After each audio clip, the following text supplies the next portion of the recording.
ॐ अज्ञानतिमिरान्धस्य ज्ञानञ्जनशलाकया चक्षुरुन्मिलितं येन तस्मै श्रीगुरुवे नमः। हरे कृष्ण। ये जो वीडियोस आप लोग देखने वाले हैं, ये इसमें आप सुनेंगे कैसे बच्चों की परवरिश करनी चाहिए, उन्हें कैसे गाइड करना चाहिए। लेकिन इसमें अक्सर आप सुनेंगे कि उसमें गुरुकुल के टीचर्स, गुरुकुल के छात्र, होमवर्क और इस तरह की बातें हो रही हैं। तो ये प्राइमरली उन्हीं के लिए शुरू में बनाई गई थी, कोरांग गुरुकुल के लिए। लेकिन जब कई सारे अभिभावकों ने ये रिक्वेस्ट करी कि इसको जनरल पब्लिक के लिए रिलीज करिए ताकि हम लोग भी बेनिफिट कर पाएँ, तो हम इसको रिलीज कर रहे हैं। जहाँ जहाँ पर इसमें गुरुकुल के टीचर्स वर्ड यूज किया जा रहा है, टीचर्स के लिए बोला जा रहा है, तो आप समझ लीजिए ये हमारे लिए यानी कि पेरेंट्स के लिए बोला जा रहा है, या जो भी किसी भी पोजीशन में बच्चों को गाइड करता है उसके लिए बोला जा रहा है। और जहाँ पर भी होमवर्क इत्यादि चीज़ों का डिस्कशन किया जा रहा है, आप समझ लीजिए ये बच्चों का होमवर्क है जो उन्हें मिलता है स्कूल से, या जो हमें घर में उन्हें देना चाहिए। होमवर्क जो घर में बच्चा करता है, चाहे वो घर के हाउस होल्ड काम हो या पढ़ाई से रिलेटेड चीज़ें हों। तो इस तरीके से इसके हर पहलू को यदि आप अपने हिसाब से मोल्ड कर लेंगे तो ये हम सभी के लिए बहुत उपयोगी होगा, क्योंकि ये शिला प्रभुपाद और उनके बहुत सारे अच्छे दृढ़ शिष्यों जैसे भूरिजन प्रभु, उनके शिक्षाओं के आधारित ये इन वीडियोस को बनाया गया है, जो सभी के लिए बहुत लाभप्रद रहेगा। हरे कृष्ण। हरे कृष्ण। तो आप सभी का स्वागत है हमारे इस ट्रेनिंग के दूसरे सेशन में। मैं आशा करता हूँ कि आपको पुरानी जो हमने सेशन किया था उससे कुछ लाभ जरूर हुआ होगा। Although we know that nobody is perfect, so I am also not perfect. I am also trying to learn. मैं भी सीखने का प्रयास कर रहा हूँ, तो आइए मिल के सीखते हैं। तो हम चर्चा कर रहे थे पढ़ाने के विषय में, और हम बड़े इंपॉर्टेंट सब्जेक्ट से हमने शुरू किया था, which was teaching by example. अपने एग्जाम्पल से डेमोन्स्ट्रेट करना, उसको दिखाना, अपने आचरण से सिखाना। तो आज उसी के लिए आइए कुछ और टेक्निक्स के बारे में सुनते हैं, सीखते हैं। ठीक है, तो द टेक्निक जो हम डिस्कस करने जा रहे हैं, that is called modelling your belief. यानी कि जो थिंकिंग प्रोसेस, जो सोचने का, समझने का तरीका हम अपनाते हैं किसी समस्या को सॉल्व करने के लिए, उस सोचने के तरीकों को ये कई बार बड़ा महत्वपूर्ण हो जाता है कि हमारे सामने वाले को भी उसको प्रस्तुत किया जाए। For example, by simple example, आप लोगों ने मैथमेटिक्स करी होगी अपने ज़माने में अपने स्कूल्स में, या कोई यानी प्रैक्टिकल सब्जेक्ट का पेपर सॉल्व किया होगा। तो प्रैक्टिकल सब्जेक्ट में जितना सॉल्यूशन, जितना कि आंसर इंपॉर्टेंट है, उतना ही इंपॉर्टेंट होता है सॉल्यूशन। मतलब कि स्टेप बाय स्टेप आप कैसे इस सॉल्यूशन तक पहुंचे, इस आंसर तक पहुंचे। सो आपको कई बार आपके आंसर गलत होता है, लेकिन आपका जहां तक स्टेप सही होते हैं वहां तक के आंसर मिल जाते हैं। आपकी कैलकुलेशन मिस्टेक होती है, फिर भी आपके स्टेप्स के आंसर आपको मिल जाते हैं।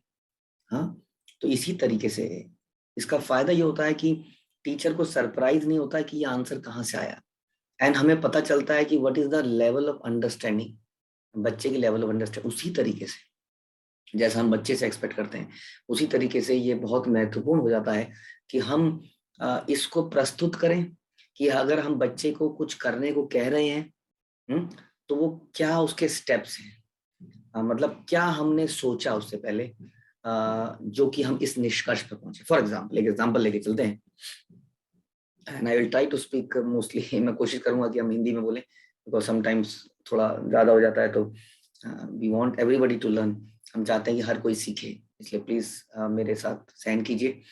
तो फॉर एग्जाम्पल, एक बच्चा मेरे पास आता है, बोलता है सर, उस लड़के ने, माना सुनील ने, आज मेरे को एक मुक्का मार दिया। हाँ, और रोता रोता मेरे पास आया और शिकायत कर रहा है सुनील की। हाँ, तो अचानक से हम उसको बोलते हैं जाओ जाके सुनील से माफी मांग के आओ। तो बच्चा हमारी शक्ल देखना, कहीं कुछ ना कुछ तो तंग कर ही दिया होगा। इसका मतलब ये हुआ कि कहीं ना कहीं वो आपसे हर्ट हुआ है, आपसे दुखी हुआ है, तभी तो आपको मारा। तो आपने कहीं ना कहीं किसी वैष्णव का दिल दुखा दिया, इस वजह से उसने आपको मारा। तो यदि आप क्षमा मांगेंगे तो वैष्णव ठीक हो जाएगा। दूसरा, हो सकता है आपने गलत ना किया हो, फिर भी यदि आप क्षमा मांगेंगे तो दूसरे के हृदय में एकदम से परिवर्तन आएगा कि मेरी गलती होने के बावजूद भी ये व्यक्ति मुझसे क्षमा मांग रहा है। तो इसका लाभ होगा। बच्चा कहेगा हाँ, लाभ तो हो सकता है उसको समझ में आ जाए, हो सकता है उसको ना भी समझ में आए इतनी जल्दी। लेकिन यदि आप अपना थिंकिंग प्रोसेस उसको समझा देंगे, एक्सप्लेन कर देंगे, तो बच्चा उसको जल्दी एक्सेप्ट कर पाएगा। It is very important. इसलिए जब भी आप कुछ पढ़ाते भी हैं, नॉट ओनली बिहेवियरल थिंग्स, जब भी आप कुछ पढ़ाते भी हैं, किसी सॉल्यूशन पे अराइव करते हैं, बच्चे को किसी प्रश्न का आंसर देते हैं, तो ये बड़ा जरूरी है कि हम अपना थिंकिंग प्रोसेस बच्चे को समझाएं। ध्यान रखिए, हमने जब ये ट्रेनिंग शुरू करी थी तो शिला प्रभुपाद ने हमें बोला था कि बच्चों को केवल बड़े मैच्योर डिवोटीज के साथ एसोसिएट करने दो और वो सब सीख जाएंगे। आप सभी मैच्योर डिवोटी हैं, या हम सब बनने का प्रयास कर रहे हैं। हम अपने थिंकिंग प्रोसेस को यदि अपने बच्चे को समझाएंगे, हाँ, तो उससे बहुत फायदा हो। एक तो सबकी कम्युनिकेशन अच्छी हो जाएगी। जो व्यक्ति अपने फीलिंग्स को एक्सप्रेस नहीं करता है, समझ नहीं आता है कि वो अंदर क्या फील कर रहा है। एक तो पता चलेगा कि टीचर क्या सोचता है, आपको भी पता चलेगा, मतलब बच्चे को भी पता चलेगा, आपको भी पता चलेगा। हो सकता है इसके बदले में बच्चा भी कुछ रिएक्ट करे। ध्यान रखिए, ये ऑनलाइन स्कूलिंग है, इट इज वेरी इंपॉर्टेंट कि हम एक बच्चे के साथ रैपो बनाएं, रिलेशनशिप डेवलप करें। केवल पढ़ाई से पढ़ाई रखेंगे तो कई बार बच्चा का गलती नहीं होगी या उसकी इंटेंशन ऐसी नहीं होगी, हम सोचेंगे कि उसकी इंटेंशन ही खराब है। जैसे हाल ही में हमने एक बच्चे को सोचा कि वो एग्जिट कर जाता है बार बार क्लास में से, बाद में पता चला एग्जिट नहीं करता है, सिग्नल प्रॉब्लम है। कुछ भी हो सकता है रीजन। तो जब हम उसके साथ रिलेशनशिप डेवलप करेंगे तब लगेंगे नहीं, आदमी बुरा नहीं है, इट इज समथिंग एल्स। सो ये कब होगा? जब आप अपने थिंकिंग प्रोसेस को एक्सप्लेन करेंगे। जब आप उसको बोलेंगे कि आपने ये गलत किया, आप सिंपल नहीं बोलेंगे ये गलत है, आप बोलेंगे देखिए आप ये कर रहे हैं, लेकिन बताया गया है कि हमें डिसिप्लिन रहना चाहिए, बताया गया है कि हमें बातों का फॉलो करना चाहिए, आप उसको नहीं कर रहे हैं। तो आपने थिंकिंग प्रोसेस अपना, जो आपका दिमाग सोचता है किसी चीज को गलत बोलने के लिए, किसी चीज को सही बोलने के लिए, या किसी चीज का सोल्यूशन अराइव करने के लिए, वही प्रोसेस आपको बताना है। और प्रैक्टिकल पेपर्स में, even in your study material study also, जब आप किसी को बताते हैं तो आपको पूरे स्टेप्स बना दीजिए कि ये ऐसे ऐसे ऐसे ऐसे करके ये डिराइव होता है, ऐसे ये निकलता है, ऐसे ये सॉल्यूशन आता है, चाहे वो कोई सा भी सब्जेक्ट क्यों ना हो। तो what I am telling you कि वटेवर जो भी हमारा थिंकिंग प्रोसेस हमारे माइंड में चल रहा है, शर्माइए मत बच्चों को बताने के लिए। ये मत सोचिए ये क्या जरूरी है इसको जानने का, इसको तो क्या सोचिए, अगर मैं आप मेरे पास आते हैं कई बार कई चीजों, मैं आपको सीधा आंसर दे दूं यस नो, यस नो, तो आपको कैसा लगेगा? आपके अंदर उस डिसीजन को एक्सेप्ट करने की ओनरशिप नहीं आएगी। Unless you understand my thinking process, तब तक आप उसको एक्सेप्ट नहीं करेंगे। हाँ, इसलिए इट इज वेरी इंपॉर्टेंट कि हम इसको अपने थिंकिंग प्रोसेस को सामने वाले को एक्सप्लेन करें, right? This is called modelling Krishna conscious thing, and it is very important that we have to model Krishna। सबसे इंपॉर्टेंट जैसे मैंने बताया, we have to make people devotees, we have to make these children devotees। इसलिए जो भी आपने कृष्ण भावनामृत अंगीकृत करी है, अपनी पढ़ाई के माध्यम से भी उसको एक्सप्लेन करें। फॉर एग्जाम्पल, जैसे मैं पहले कहता था गुरुकुल जब हमने स्टार्ट किया था, whenever you are telling somebody, जब आप किसी को बता रहे हैं कि ये ओशियन है, द ग्रेट ओशियन, तब ये बताइए साथ में कि इतनी हाइड्रोजन इतनी ऑक्सीजन किसने सप्लाई करी होगी? It is Krishna. हर चीज में, जैसे चैतन्य महाप्रभु जब पढ़ाते थे न्याय नवदीप में, तो हर चीज को कृष्ण से रिलेट कर देते थे। ध्यान रखिए, हमको भी ये करना है। तो दो चीजें साबित हुई यहाँ पर, एक कि एक तो ये वैसे भी इंपॉर्टेंट है मेटेरियल एजुकेशन भी, कि हम अपना थिंकिंग प्रोसेस को एक्सप्लेन करें, और क्योंकि हमारा थिंकिंग प्रोसेस कृष्ण कॉन्शियस है, इसलिए और ज्यादा इंपॉर्टेंट हो जाता है इसको एक्सप्लेन करें, ताकि बच्चा इस थिंकिंग प्रोसेस को एक्सेप्ट कर सके। जब उसके जीवन में कोई समस्या आए तो इसी थिंकिंग प्रोसेस को अडॉप्ट करें। ध्यान रखिए, और आई बिलीव कि आप एक सही थिंकिंग प्रोसेस के सामने प्रस्तुत करेंगे। Tit for tat is not our philosophy. ध्यान रखिए, begging forgiveness is our philosophy. Okay, एक एग्जांपल लेके चलते हैं। मधु द्विषा और प्रभुपाद के बीच में एक कन्वर्सेशन है। तो मधु द्विषा एक लड़के के बारे में बोलते हैं जो यूगोस्लाविया में रहता है। वो कहते हैं कि ये लड़का यूगोस्लाविया का आपकी कुछ पुस्तकों को, जैसे ईशोपनिषद को यूगोस्लावियन लैंग्वेज में ट्रांसलेट कर रहा है। तो वो पूछते हैं मधु द्विषा, क्या ये पॉसिबल है कि यूगोस्लाविया में भी कृष्ण भावना फैल जाए? प्रभुपाद कहते हैं हाँ, ये तो सब जगह पॉसिबल है। तो मधु द्विषा को डाउट होता है। हाँ देखिए, एक इस्लाई का बच्चा जो कि एक टीचर के पास जा रहा है, कहता है बट कैसे प्रभुपाद, ये कम्युनिस्ट रूल है वहां पर, कम्युनिस्ट रूल के में तो धर्म का बिल्कुल विरोध किया जाता है, कैसे होगा? अब शिला प्रभुपाद अपना थिंकिंग प्रोसेस मधु द्विषा के सामने एक्सप्लेन कर सकते हैं। शिला प्रभुपाद बोल सकते थे शट अप, होगा, मैं कहता हूं ना होगा, जाओ करो। ऐसा नहीं कहते, वो कहते हैं देखो, हम लोग यूरोप में कैसे आए, हम लोग अमेरिका में कैसे आए, क्या हमारा स्वागत किया गया था? बिल्कुल स्वागत नहीं किया गया था। इससे पहले कितने सन्यासी आए, कई आए और चले गए, सब फेल हो गए। लेकिन हमने क्या किया? हमने चैतन्य महाप्रभु की शिक्षाओं के अनुसार हरे कृष्ण मंत्र का प्रचार करते रहे, गाते रहे, और धीरे धीरे ये चारों तरफ फैल गया। जब ये यहाँ फैल गया तो वहां क्यों नहीं फैलेगा? और मधु दिशा एकदम सोचने लगते हैं, हाँ बात तो सही है। तो एकदम से उनका समझ में आता। This is called modelling. अपनी थिंकिंग को बच्चों के सामने या जो भी आपसे पूछ रहा है उसके सामने उसको रखना, उसको एक्सप्लेन करना। ठीक है, तो this is one thing. This is हमारे थिंकिंग प्रोसेस को एक्सप्लेन करना बच्चों को, वेदर इट मेडिकल एजुकेशन और आवर स्पिरिचुअल थिंकिंग। दूसरा है अपने बिलीव्स को एक्सप्लेन करना, क्योंकि आपके बिलीफ, आपके विश्वास, आपका विश्वास कृष्ण में है, गुरु में है, शास्त्र में है। इसलिए बड़ा जरूरी है, इसीलिए यहाँ पर डिवोटी टीचर रखे गए हैं, ताकि आप अपने वैल्यू सिस्टम को एक्सप्लेन करो। Not only your thinking problem solving process but also your faith and belief. जब भी आप कुछ पढ़ते हैं, जब भी आप कुछ पढ़ाते हैं, इट इज वेरी इंपॉर्टेंट। आप बता सकते हैं I have full faith on Srila Prabhupada, I have full faith on my guru, I have full faith on this, I शास्त्रा। इस तरीके से आप बता सकते हैं कि कैसे मेरे बिलीफ सिस्टम क्या है, क्योंकि उन्हीं बिलीफ सिस्टम को वो बच्चा एडॉप्ट करने वाला है आपके सुन के। Because this is called preaching और टीचिंग बाय एग्जाम्पल। आप अपने बिलीफ बता रहे हैं उसको प्रैक्टिकली, इसका बहुत फायदा होगा आपको। अगेन जैसे मैंने बताया, it is very important that we build a relationship with children. और आपने सुना होगा कि जब रिलेशनशिप में गुह्यम अख्या की प्रचिति बड़ा इंपॉर्टेंट है। ऐसा बिल्कुल नहीं है that you have to be formal. मैं यहाँ पर साइंस पढ़ाने आई हूँ, ओके किताबें खोलिए, ये पेज नंबर खोलिए, this that example, okay by example आपने होमवर्क कर दीजिएगा, Hare Krishna. This is not what I am expecting from you people. मैं चाहता हूँ कि आप अपनी फीलिंग्स को, एक्सप्रेशंस को, जो आप सोचने का प्रोसेस को एक्सप्लेन करें, प्रेजेंट करें। But yes, be cautious that this has to be as per Shastra, I believe, not something gossips. आपको आपको आपको लॉलीपॉप बहुत अच्छी लगती है, आपको ये कुछ भी, आपको बर्गर बहुत अच्छा लगता है, हाँ, आपको छोले भटूरे बहुत अच्छे लगते हैं, ये प्रोसेस नहीं बताया जा रहा है। अगर आपको ये प्रोसेस भी बताना है तो इस तरह से बताइए कि कृष्ण भावना में लगे। There is no problem in explaining your hobbies, but सब कुछ कृष्ण भावनामृत में रहे, because that is the purpose of this school. ठीक है, तो आप अपने बिलीव्स को एक्सप्लेन कीजिए। इससे एक रिलेशनशिप डेवलप होती है बच्चों के साथ, और वो कंफर्टेबल फील करते हैं क्लास के अंदर। ठीक है, और उनका डेवलपमेंट होता है, उनका मेटीरियल एजुकेशन के अंदर भी और स्पिरिचुअल बिलीव्स में भी।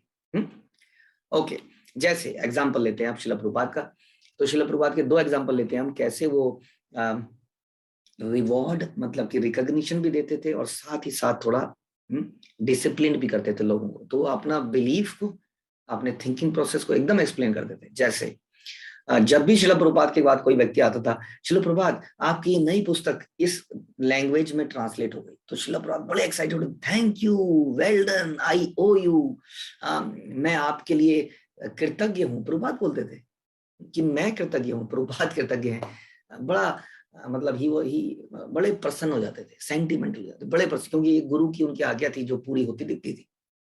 तो अपनी फीलिंग्स को, अपनी हैप्पी फीलिंग्स को एक्सप्रेस कर सकते। फॉर एग्जांपल, आपने किसी बच्चे को कोई एक्टिविटी दी, बच्चा एक्टिविटी करके लाया, आपने कहा अच्छा ओके करके ले आए, ओके व्हाट अबाउट होमवर्क, कितना होमवर्क पेंडिंग है, without appreciating him for the activity, next time क्या होगा, वो भी एक्टिविटी के लिए, जो जनरली लोग एक्टिविटीज के लिए इतने एक्साइटेड नहीं होते, and I must tell you, for me activities are very important, क्योंकि उनका बहुत डीप पर्पस है। आप अगर नहीं समझ रहे हैं तो I think I should make my thinking process clear to you. Activities are very important because it's an way, ये एक तरीका है जिसमें जो आपने सीखा होता है उसको आप प्रैक्टिकली करते हैं। याद रखिए, हमारे प्रैक्टिकल लैब्स होती हैं साइंस में। क्यों होती हैं? पढ़ तो लिया सब कुछ, उसी क्या जरूरत है। उसी तरीके से उन एक्टिविटीज के थ्रू, चाहे आपको एक ड्राइंग ही बना रहे हो, हाँ, बट वो जो आपने सीखा होता है वो आपके दिमाग में, अब उसका इंप्रेशन दिमाग में बैठ जाता है। It is up to us कि how smartly we create our activities. Definitely we will improve on them if they are not very up to date or well, but they are very important. तो अगर आपने उस activity करी बच्चे ने और आपने उसको अप्रिशिएट नहीं किया, आपने केवल डांटा, तो देन यू आर नॉट, आप अंदर से प्रसन्न है, माना आपको अच्छा लग रहा है, आप कहीं अंदर से प्रसन्न, ज्यादा प्रसन्न तक ज्यादा बोलूंगा ना तो चढ़ जाएगा, ऐसा नहीं होता। Don't we feel good when we are appreciated, that's in the same way we should, हमें भी दूसरों को बच्चों को अप्रिशिएट करना चाहिए उनके अच्छी चीजों के लिए। एट द सेम टाइम दूसरा एग्जाम्पल सुनिए, प्रभुपाद ने, ये कन्वर्सेशन है प्रभुपाद के करणधर के बीच में। प्रभुपाद कहते हैं ये यहाँ पर एक बीट बैग पड़ा हुआ है, सालों से यहीं पर पड़ा हुआ है। हाँ, सालों से मतलब प्रभुपाद का मतलब कब से यहीं पड़ा हुआ है, ये एक दीक्षित व्यक्ति का बीट बैग है, कहाँ से आया है? तो करणधर कहते हैं हाँ हाँ वहां पे हीटर के ऊपर किसी का बीट बैग है। प्रभुपाद कहते हैं कि मैंने उसको बाथरूम में पड़ा हुआ देखा था, हाँ, और मैं उसको यहाँ पे उठा के ले आया, पता नहीं किसका है, किसका है। तभी भगवान जो प्रभु थे वो बोलते हैं ये मेरा है प्रभुपाद। प्रभुपाद बोलते हैं तुम इतने भुलक्कड़ कैसे हो सकते हो? भगवान बोलते हैं नहीं मैं भूला नहीं था प्रभुपाद, मैं तो ढूंढ रहा था। तो प्रभुपाद गुस्से में और भी, भाई क्यों ऐसा क्यों किया तुमने कि तुमने बाथरूम में छोड़ दिया?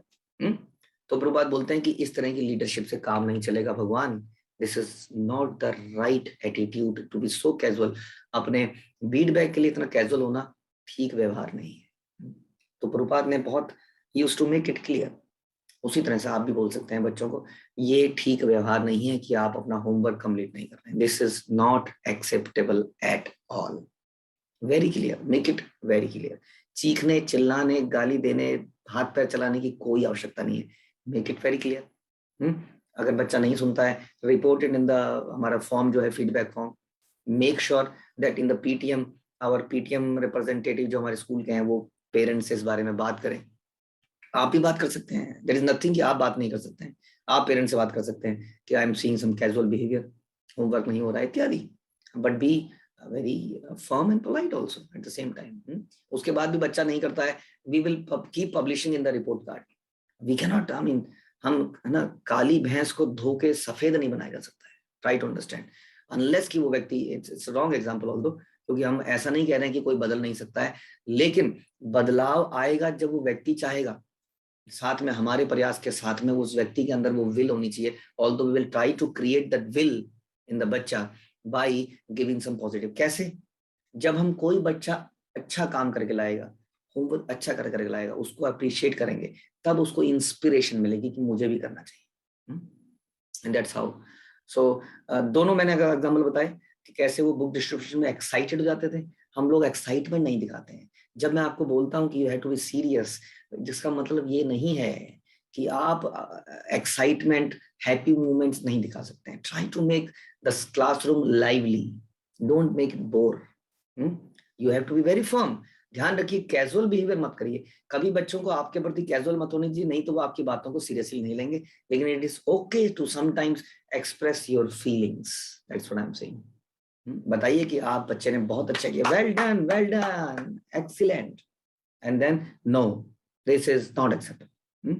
तो ये हम बताया जा रहा है, this is called teaching by example, by expressing, by अपने थिंकिंग प्रोसेस को और अपने बिलीव्स को, अपनी फीलिंग्स को क्लियरली एक्सप्लेन करने से सामने वाले को ज्यादा समझ में आता है कि मुझसे क्या एक्सपेक्टेड है। ध्यान रखिए, हमने पिछली क्लास में सीखा था कि बच्चे ज्यादातर ये नहीं सुनते हैं कि आप क्या बोल रहे हैं, वो ये ऑब्जर्व कर रहे होते हैं कि आप क्या कर रहे हैं। यदि आप किसी चीज के लिए फॉलो अप नहीं करते हैं तो बच्चे समझ जाएंगे कि this is not required. Although आप बोल रहे हैं कि इट इज रिक्वायर्ड, बट आप फॉलो अप नहीं कर रहे हैं, that means it is not required. इसलिए ये दो मैंने एग्जाम्पल बताया कि it is very important to express it out.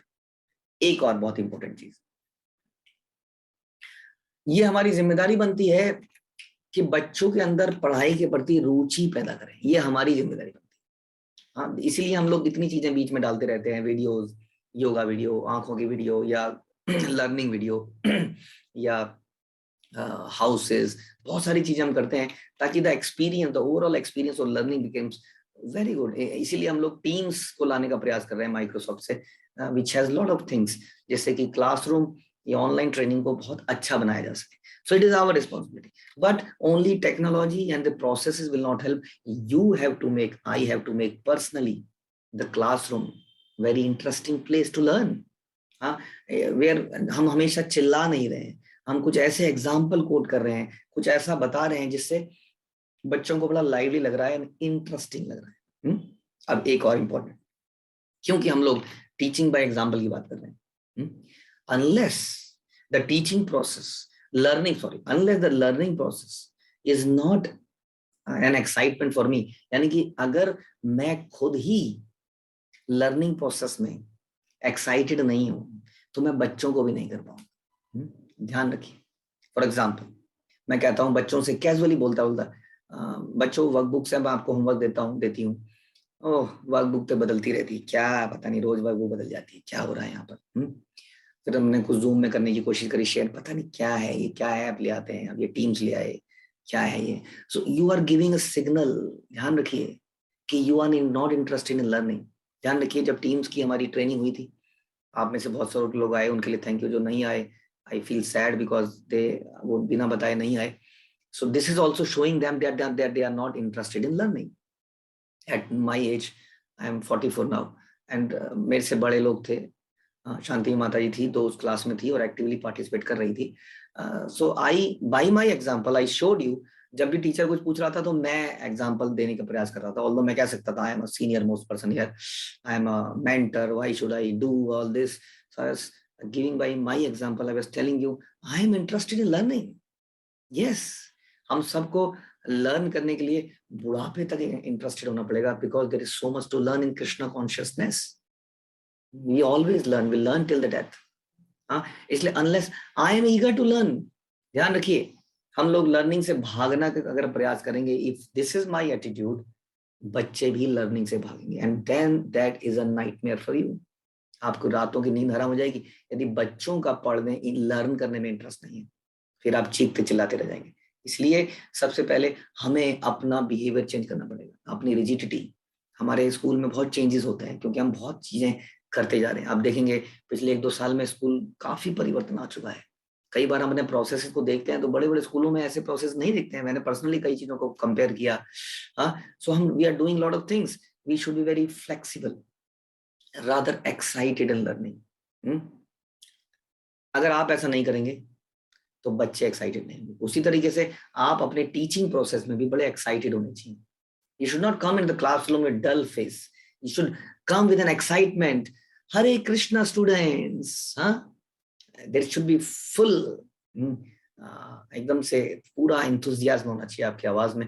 और जैसे मैंने बताया, आपके छोटे छोटे कमेंट, जैसे आप बोल रहे हैं पता नहीं क्या होता रहता है जूम में, कुछ होता तो है नहीं, क्या होता है, तो इनडायरेक्टली आप हमारे बच्चों को, वेरी सॉरी टू से, एक लेसन दे रहे हैं कि जो भी चेंज है, परिवर्तन हमेशा बुरा है।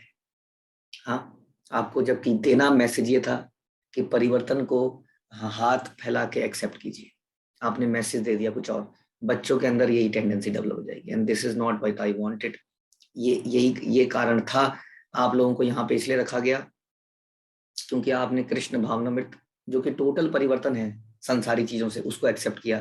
तो हम चाहते थे, हम सोचते थे, हम ऐसा सोच रहे थे कि आप परिवर्तन को एक्सेप्ट करने वाले टीचर हैं। यदि आप नहीं कर रहे हैं देन यू आर, आपको कुछ करना पड़ेगा इसके लिए।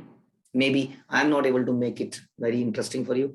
मे बी आप मेरे पास आइए, बोलिए मुझे डर लगता है कुछ परिवर्तन से, we will do something, we will some arrange some special training for you. आप बोलेंगे मैं थोड़ा स्लो हूँ इसलिए मुझे समझ में जल्दी नहीं आता है, तो मुझे डिस्करेजमेंट हो जाती है। ध्यान रखिए इसी तरह के स्टूडेंट भी आपकी क्लास में होंगे।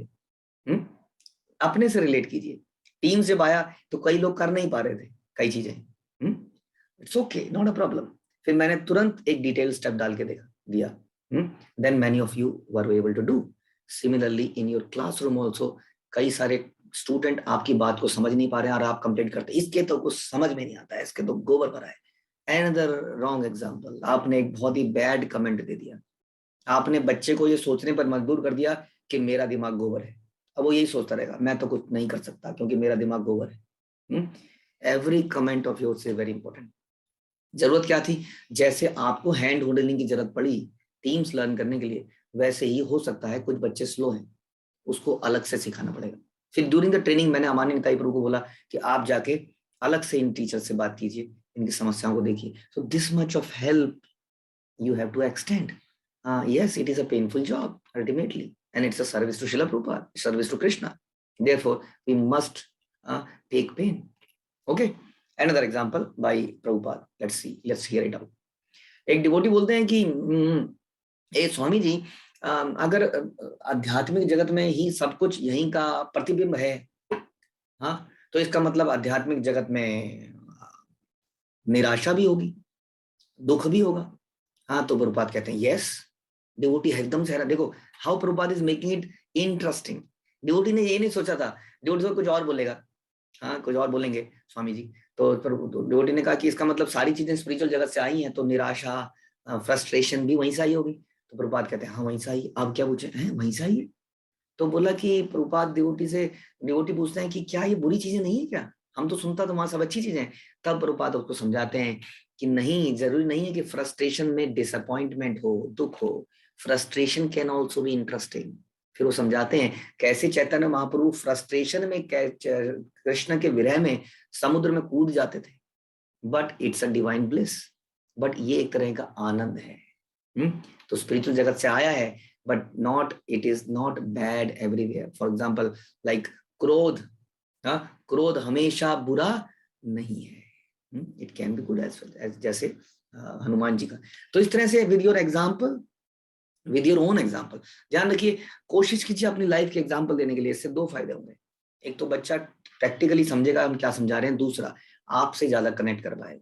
और आप बच्चों से भी उनके एग्जाम्पल पूछिए, इससे आप दोनों का कनेक्ट अच्छा बनेगा और थोड़ा लाइवली ट्रेनिंग होगी। Another thing important which is important here which I must tell you is, क्योंकि हम लोग लर्निंग में इंटरेस्ट पैदा करना चाह रहे हैं ताकि बच्चों का इंटरेस्ट पैदा हो कि वो क्या सीख रहे हैं। इट इज वेरी इंपॉर्टेंट कि जब भी कोई बच्चा, एक तो प्रश्न पूछने के लिए एनकरेज करा जाए, और जब कोई प्रश्न पूछे तो उसको डिस्करेज ना किया जाए, उसको ये ना बोले क्या फूलिश क्वेश्चन। हाँ, कोई देखिए, जब कोई प्रश्न पूछ रहा है, that mean that shows they are interested in what you are telling. अगर कोई प्रश्न नहीं पूछ रहा है तो उसको लगता है कि एनीवे ये लोग इंटरेस्ट नहीं है, आप भी सोचेंगे जल्दी जल्दी क्लास खत्म करो, फटाफट खत्म करो। So you have to make it interesting. अगर कोई प्रश्न पूछ रहा है, maybe it's a feedback for me that I am not, मैं कुछ ऐसा नहीं बोल रही हूँ या रहा हूँ जिससे बच्चे कोई प्रश्न पूछे, मे बी वो समझ ही नहीं पा रहे हैं कि मैं क्या बोल रहा हूँ। तो stop it, stop there itself, let's start something practical. Okay, आप बताइए आपने अब तक क्या समझा, या उसको और इंटरेस्टिंग है इसका कोई कहाँ उसको रिलेट करके कुछ प्रश्न पूछिए।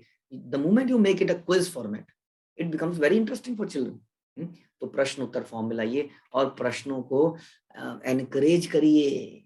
ध्यान रखिए, कोई प्रश्न यूजलेस प्रश्न नहीं है। एक व्यक्ति प्रश्न पूछता है तो पूरी, जिसको नींद आ रही होती है ना, वो भी जग जाता है। आप देखेंगे पूरी क्लास में अक्सर लोग सोते हैं और जैसे ही बोलते हैं हरे कृष्णा, किसी का कोई प्रश्न है तो सब लोग थोड़ा जगने लगते हैं, प्रश्नों में सब लोग उठ जाते हैं। तो इट इज वेरी इंपॉर्टेंट कि हम कभी किसी को डिस्करेज ना करें, बल्कि पूछे thank you for asking this question, और फिर उस क्वेश्चन का आप आंसर भी कर सकते हैं। So this is what I wanted to say. For example, जैसे प्रभुपाद यहाँ इसको बोल सकते थे कि क्या प्रश्न पूछ रहे हो, तुम क्या मूर्ख हो, तुम्हें पता नहीं है कि कैसे गोलोक में कैसे दुख हो सकता है, frustration feeling. Prabhupada answered in a very interesting way. तो इससे बाकी लोग भी सीखते हैं और हम क्यूरियोसिटी पैदा कर देते हैं लोगों के अंदर। आप देखेंगे Bhagavad Gita and Shrimad Bhagavat is all question and answer, all question and answer. जब भी परीक्षित महाराज क्वेश्चन पूछते थे, सुखदेव गोस्वामी कहते थे योर क्वेश्चन इज वंडरफुल। और वो एक प्रश्न के ऊपर एक एक चैप्टर का आंसर देते। सो this is what, again lot of things we have discussed today, I think they are very practical. I just beg you, try to imbibe in your learning, in your teaching. ये आपको help करेगी overall आपकी personality में भी। हाँ, so we have to make sure that we, क्या हमने सीखा, हमने ये सीखा कि कैसे अपने थिंकिंग प्रोसेस को एक्सप्लेन किया जाए बच्चों को, कि कैसे हम सोचते हैं, हम कैसे सोचते हैं उस प्रॉब्लम को सॉल्व करने के लिए, हमारे क्या बिलीव्स हैं उसके पीछे सोचने के लिए, वो भी हम बताते हैं। खासतौर पे कृष्ण कॉन्शियस बिलीफ दो तरीके से समझाते हैं। एक तो कृष्ण कॉन्शियस बिलीफ क्या है, हमने सुना है कि फॉरगिवनेस इज वेरी इंपॉर्टेंट, हमने सुना है टॉलरेंस इज वेरी इंपॉर्टेंट, फिर हम कुछ उसके ऊपर एग्जाम्पल देते हैं, फिर बच्चों को समझाते हैं, समझ आता है। इससे हमने अपना बिलीफ सिस्टम भी बता दिया और अपना थिंकिंग प्रोसेस भी समझा दिया। इसी तरीके से वो भी करेगा। उसी तरह से मैथमेटिक्स में है, किसी में है, पहले हमारे बिलीफ हैं, बिलीफ क्या है, हमारे फॉर्मूलाज, हमारी थ्योरम्स आर आवर बिलीफ, और उसको कैसे अप्लाई करना है इज आवर प्रोसेस। दोनों को एक्सप्लेन करा। उसके बाद हमने देखा कि कैसे न केवल ये करना है, बल्कि हमें क्या करना है, हमें लर्निंग प्रोसेस को इंटरेस्टिंग बनाना है। और उसके लिए हमें खुद लर्निंग में इंटरेस्ट होना है, हमें ओपन रहना है चेंजेस के लिए, चैलेंजेस के लिए। यदि हमें दिक्कत आ रही है तो अपने टीचर्स के साथ आप डिस्कस कीजिए, नहीं तो आप मेरे पास अप्रोच कीजिए कि ये मुझे बड़ा दिक्कत आ रहा है, I am not able to cope up with all those changes, we will help you out. और सेम तरीके से आपको सोचना है कि हमारे बच्चे भी हेल्प चाह रहे हैं और उनको हेल्प करने का प्रयास करना है। प्लस टीचिंग को इंटरेस्टिंग बनाने के लिए कुछ एग्जाम्पल, अपनी लाइफ के एग्जाम्पल, उनकी लाइफ के एग्जाम्पल, ताकि हमारा कनेक्शन बने। ध्यान रखिए, मैं बार बार बोल रहा हूँ, it's an online school. Even offline school में भी आप लोग आजकल रिलेशन नहीं बनाते हैं, लोग क्लास खत्म होती है, क्लास दूसरी चालू हो जाती है। It is very important that we connect with each and every children. It is okay to ask, कभी भी क्लास में पूछ लीजिए, okay Ramesh stand up, tell me what you like, what are your hobbies.